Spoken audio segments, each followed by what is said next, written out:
in that because the questions are amazing. We broke them up into 4 general topics, and the way it'll work is I'll sort of name the topic, then speed round through the questions, and at the end of that time, we'll catch our breath with a hymn that is somewhat appropriate to the questions. And Katie and I both got these, as you know, right before the sermon. So I reserve the right to be entirely incorrect in all of my answers, and I'll preempt Katie and say that she reserves the right to have this song really have nothing to do with anything at all, but we'll do our best.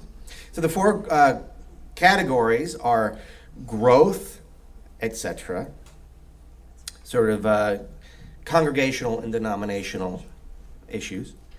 The second set of questions kind of have to do with how we do church.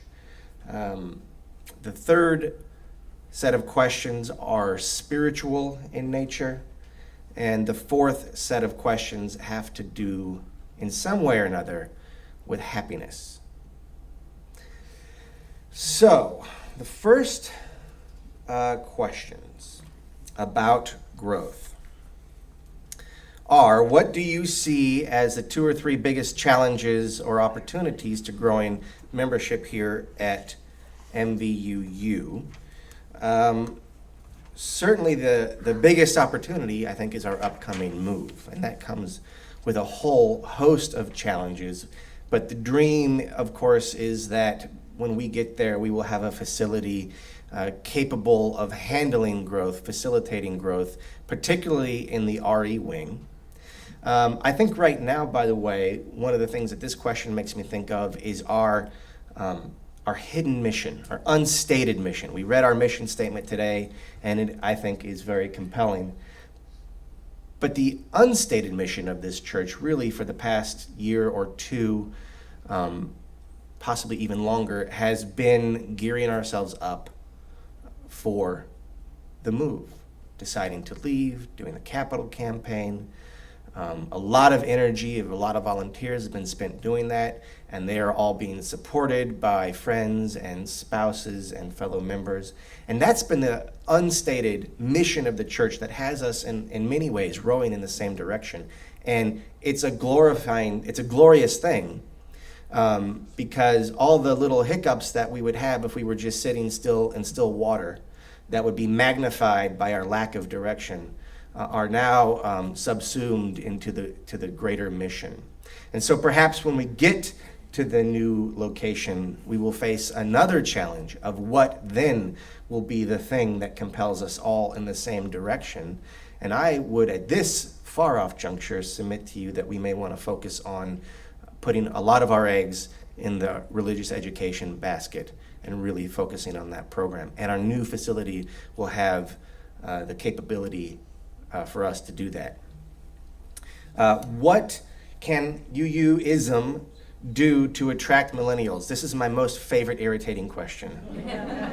This question has ministers and administrators and association wonks twisting themselves in all different directions, trying to court the millennials, who everybody seems to want badly and disdain at the same time. They're like the cops of the generations, I mean, no one wants to see a millennial, but everyone wants a millennial around. That's not true. None of that's true. It's terrible. That was a terrible metaphor. You know what? I believe that the thing that we can do is just have integrity, to walk our walk, to question what we're doing all the time. That's been our modus operandi for 2 centuries or so, and to be who we say we are. I don't care about Snapchat. I mean, that's all gonna happen. It's like, I'm not gonna design a trap for millennials. I'm not gonna design, I don't think it's about the structure. It's important, you gotta do stuff, right? You gotta have a building, for instance. You have to have ways to communicate, but that's not the thing that attracts people to gather in community around values. So for me, it's a lot of talk right now about how we're going to change how we do church, how are we going to change how we communicate about how we do church. And for me, it's how are we going to be who we say we are, better and better and better. And incidentally, this generation, I don't know why they've gotten this designation, but evidently they could sniff out baloney better than you all could. They're very good at sniffing out inauthenticity. And that's what NPR says. I wonder how many millennials are listening to NPR. At any rate, so I think that does dovetail with that. But I think people are good at sniffing out inauthenticity, and we need to be good about that about ourselves as well. So self-examination. What's the biggest challenge facing the UU denomination? I think that has to do with our lack of a spiritual identity. I think that we have focused on structure for a long time, or we're currently really focused on structure, and it's necessary, but it's also a way to avoid very difficult questions and the lack of a there. And I don't think we've been very creative about raising that issue up and those issues up. So a spiritual identity. What is the Unitarian Universalist spiritual identity? It's a hard question to tackle, but I think I feel like we walk up to the path, we see how hard it is. It's a tall mountain, this question, and we say, we'll talk about structure instead.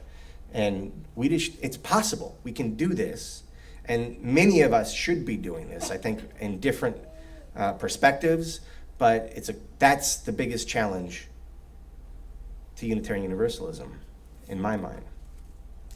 What's the biggest challenge facing MVUU? It's the same thing as our opportunities. It's the move right now. It's going to be weird. I think we've talked about that a little bit. It's worth repeating. I'm urging you to gird for the weird. Linda White was a minister who came and visited recently. She was in town visiting her grandkids, and she came to a couple services here and was at a protest with me and came to our breathing space service, and we had a chance to share a little bit. And she has been a part of 2 church moves. And she said the last one that she was a part of went beautifully. It was planned out beautifully. Everything went great. They got into the new place, and the whole thing almost melted down because of an argument over where to put the whiteboard.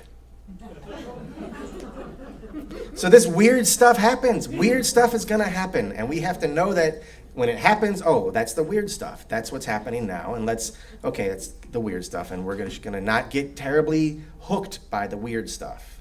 We'll experience it. You can't help but experience it, but then acknowledge that it's the weird stuff and not get hooked by it. So gird for the weird. And with that, I'll turn it over to an answer in song. In some way or another, very broad category.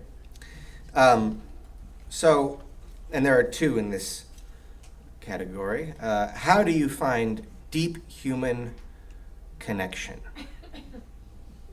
With the addendum, I find liberal social justice grows to not feel emotional.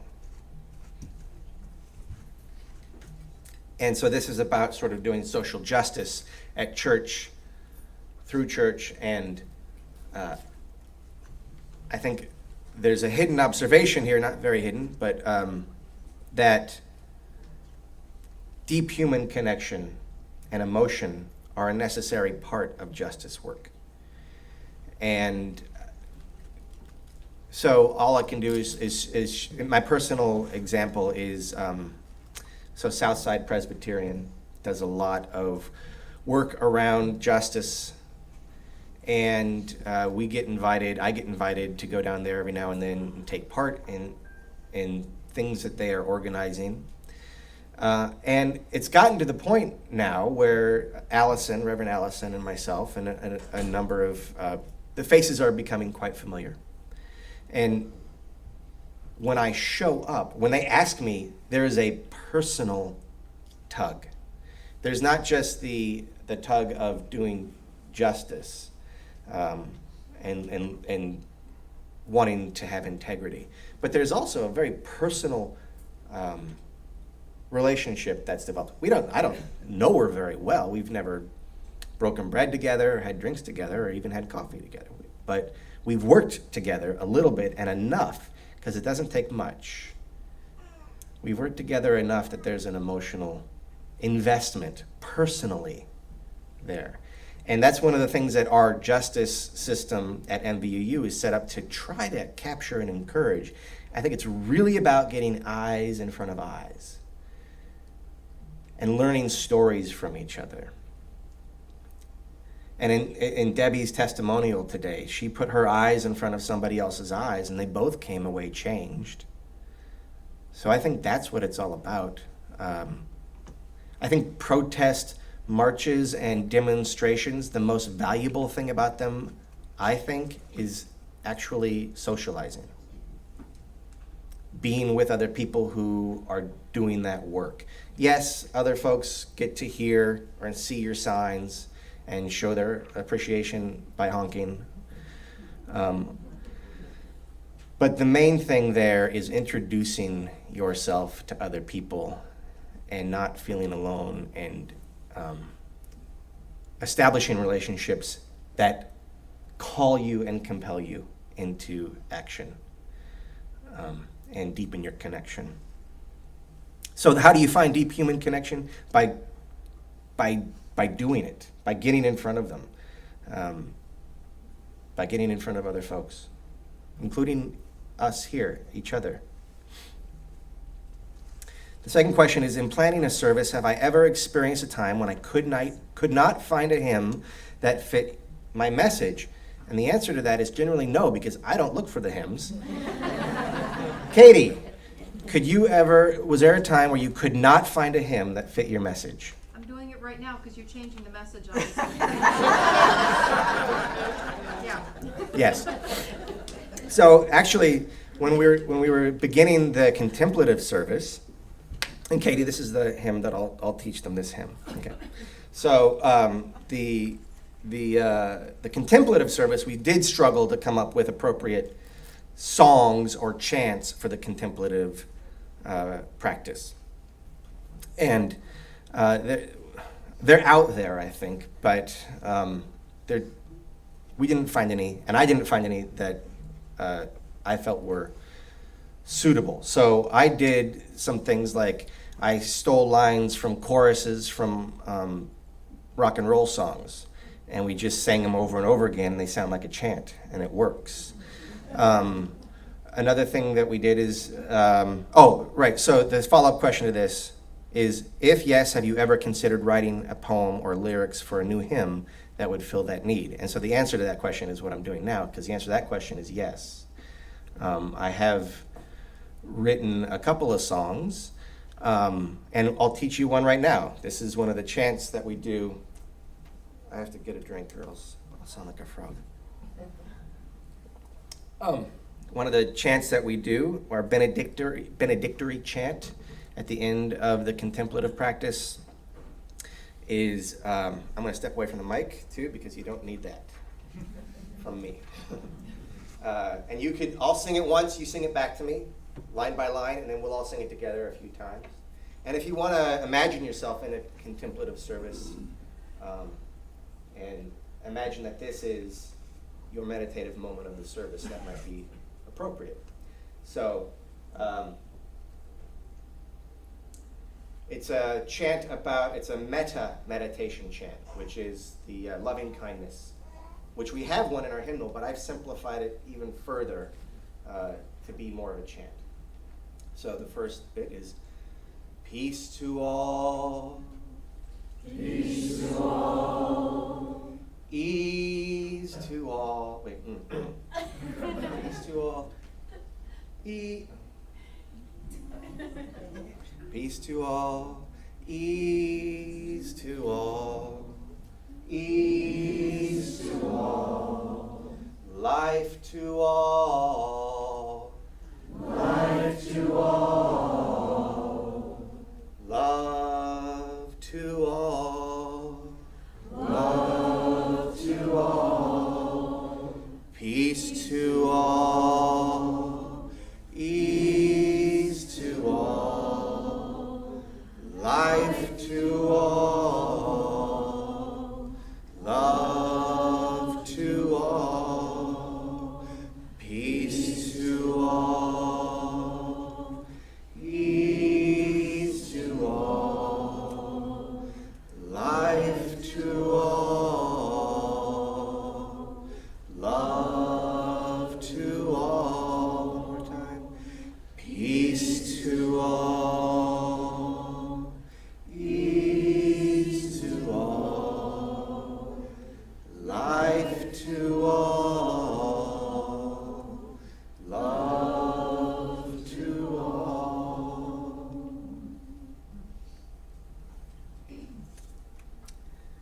And so the idea there too is the all is a shortcut. In metta meditation, you do peace. May I be at peace. May I be at ease. May I be happy. And then you move it to may someone that you love, and then you move it to may someone that you have a struggle with, and then you move it to all beings. So we just shortcut that and do all. So that is one example of a hymn. It's more of a chant that I wrote for the contemplative service. Which, by the way, Mariana is still running a more informal contemplative service at 9 o'clock, and we'll resume the contemplative service formally, if you could say that it's ever terribly formal. We're going to resume in earnest starting in September, probably the second week of September. That's a nice segue in some ways into the third category, which are spiritual questions.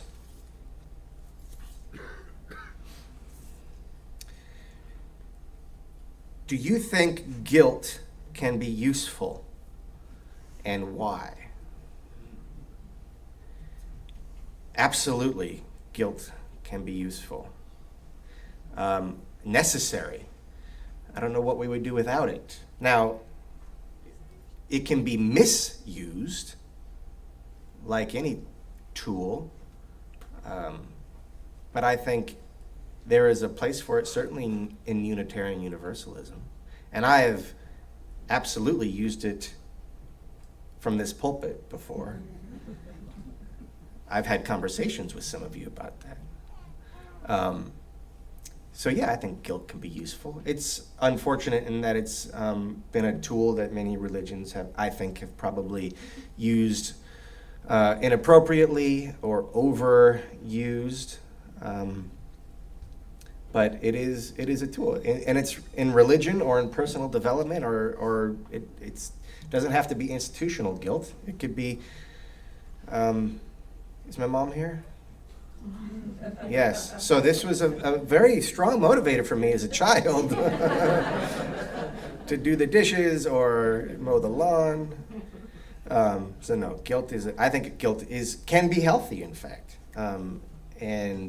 but it's a tool, like any tool. It can be, and certainly has been misused. But hopefully I don't do that, and if I do, let me know. I am in heaven now. I'm assuming this is metaphorical. Will I be a beggar in Bangladesh in my reincarnation? So the presumption here is this person has a faith in reincarnation. But we can sort of extrapolate from there so that it's applicable to all of us, whether or not we believe in reincarnation.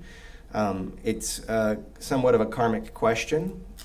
Do your actions now have ramifications later. And certainly, I think that there is an applicability here to our current social, political, and justice contexts in this country.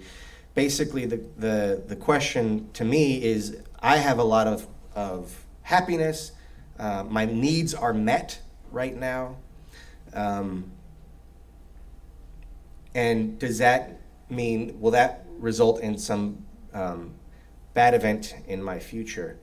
I think I'm going to pay more attention to the first part of that question. I think the acknowledgement that we are in a place of happiness and privilege, where our needs are being met, we will be measured on what we do with that power. So I don't think you will be either metaphorically or literally reincarnated as a beggar in Bangladesh if you're having a good life right now, unless you are not using that good life to benefit other people. And what that looks like for you, you will have to go to your own mountaintop to discern. How will I know when I embody the 7 UU principles? How will I know when I embody the 7 UU principles? That is a really tough question that I have never thought about until this morning. I think that, I don't know. It's like, how do you, I don't know. I think you take them one at a time. I don't know what a holistic, I've never thought about that before. What is a holistic 7, principle moment feel like? Because each principle is applied to different circumstances. Like, what does it feel to be a democratic, to embody our democratic principle?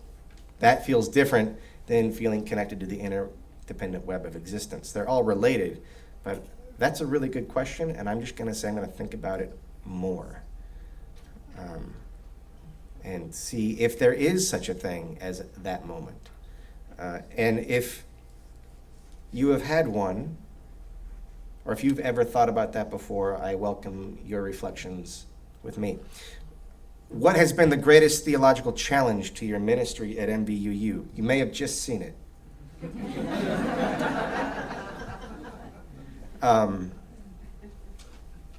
I think,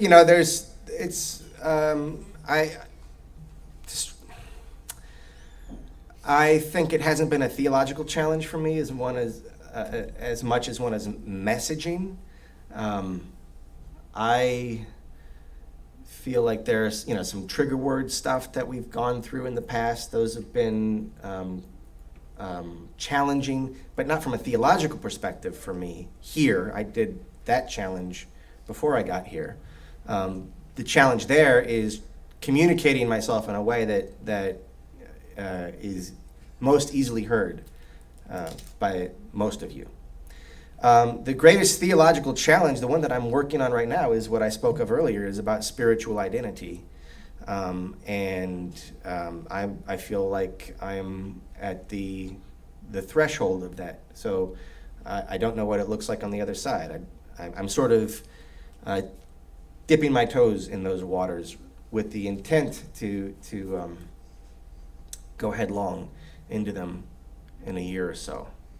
And you all have been a party to some experimentation to that end. So thank you for your indulgence.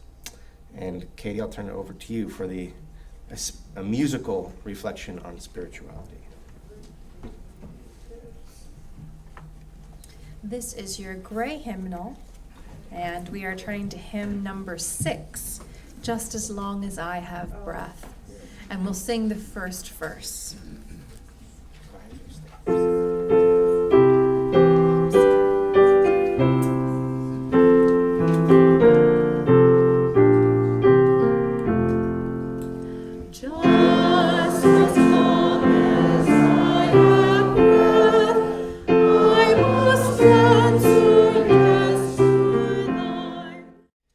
next set of questions I've generally categorized as having to do with happiness. In some ways, there's a lot of overlap between the questions we just considered and spiritual questions and questions about happiness.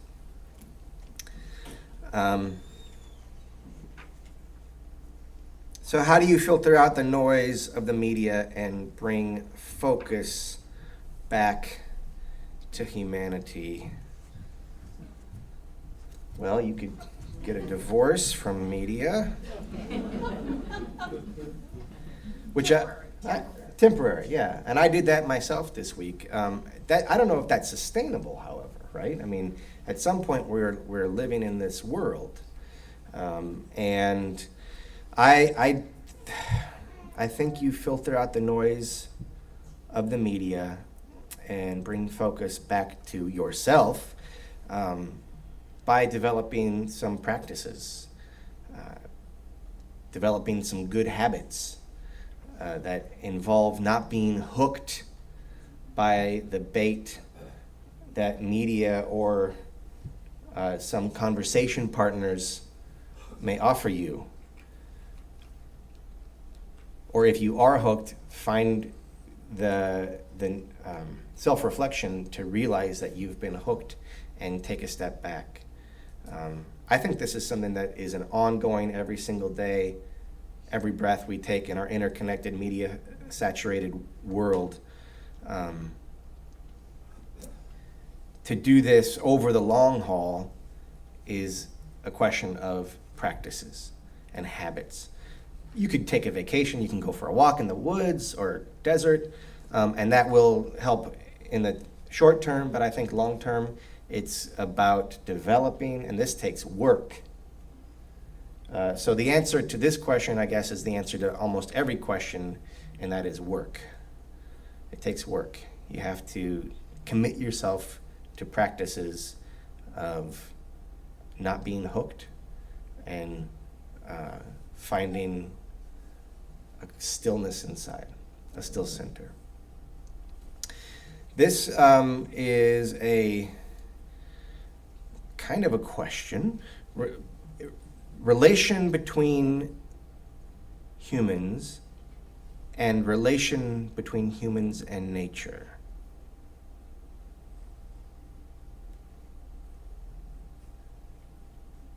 There's not even a question mark. So maybe I'll just say yes.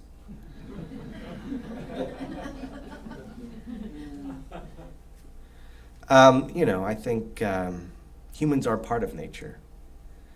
We're all bubbled up from the same underlying source and motion. We're all iterations of the life force. We are self-conscious iterations of the life force, which changes the game a little bit. But I'd like to think, in my fantasy of a spiritual master, that person would be able to take a walk in the woods and find the same peace there that they would if they took a walk through the mall. Because, well, this next question might speak to that somewhat. Can people be as perfect as the trees are perfect?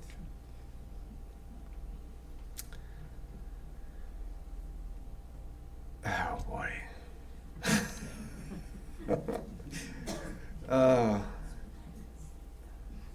Yes, I think. I don't know. The presumption of perfection has layers to it. And in some way, there's no perfect tree. Like the perfection is a human invention. So to think that the trees are perfect and that humans aren't, clearly humans are not perfect. That's readily evident.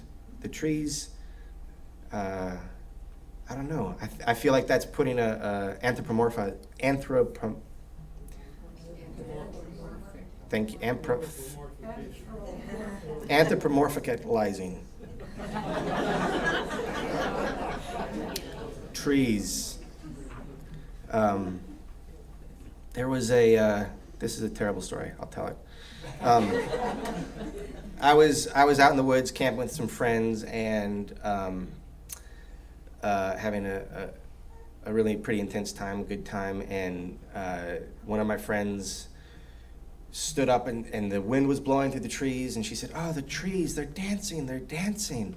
And I was like in this really sort of, I was 23, I think, so I knew everything. And I feel like actually at this moment I was right. I said, trees, and she was dancing with them, and I said, trees don't dance like that. And then she tripped on a rock and hurt her back. And to me, this was, pardon me, but I was like, see?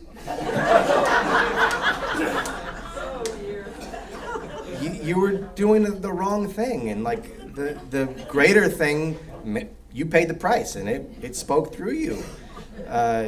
Trees don't dance like that. Trees aren't people, and people aren't trees. What's that? Trees breaking. They can, yeah. So, anyway, so I think that's putting something on trees that is, but it's a good question, and there are many layers to that, and I might save that for another sermon at some point. How does a person learn to be happy in the moment? God, I don't know. I think like as soon as you're like, oh, I'm happy now. Like you're only happy in the moment when you don't know that you're happy in the moment. As soon as you think about I'm happy in the moment, then you're like, oh, except that I've got all these other jobs to do this afternoon. I gotta cook the thing, and I gotta go to the grocery store. So I think happiness just kind of happens, and to learn, how do you learn to be happy in the moment? It's kind of just like doing justice work. You get in front of a person, you have an experience. You experience happiness. It's almost more like learning how to not be unhappy, more than learning how to be happy. And I think just remembering, taking just a beat. So I was wrong. I said something 30 seconds ago. I'm wrong about knowing that you're happy, because there are times when it really does pay to sit down and go, you know what? Actually, this moment is the one that I've been looking for a while. And even if that's the end of that moment, because you had that consciousness, maybe it still serves to have that recognition. And also to focus on the very fundamental things of breath and comfort when you're comfortable. Gratitude, I think, is a big tool for being happy. Other than my family and church, what gives me joy? Football. If the Devils are winning. If they're not winning, then it doesn't give me joy. Although maybe it's a sadistic joy at that point, because I'll still watch. So that's true. I love to write. I love words. I love being creative. I spent a number of the past several days in the ocean with the girls. And so that's family, yes, but also just being alive in the ocean and getting the crap knocked out of me by the waves was awesome. So I think physical stuff gives me joy. So physical stuff, football, and creativity. Oh, and quiet. Especially as I get older, I find more and more I need a little space to be unbothered. Uninvolved is a better way to say that. And just rest. So resting gives me joy.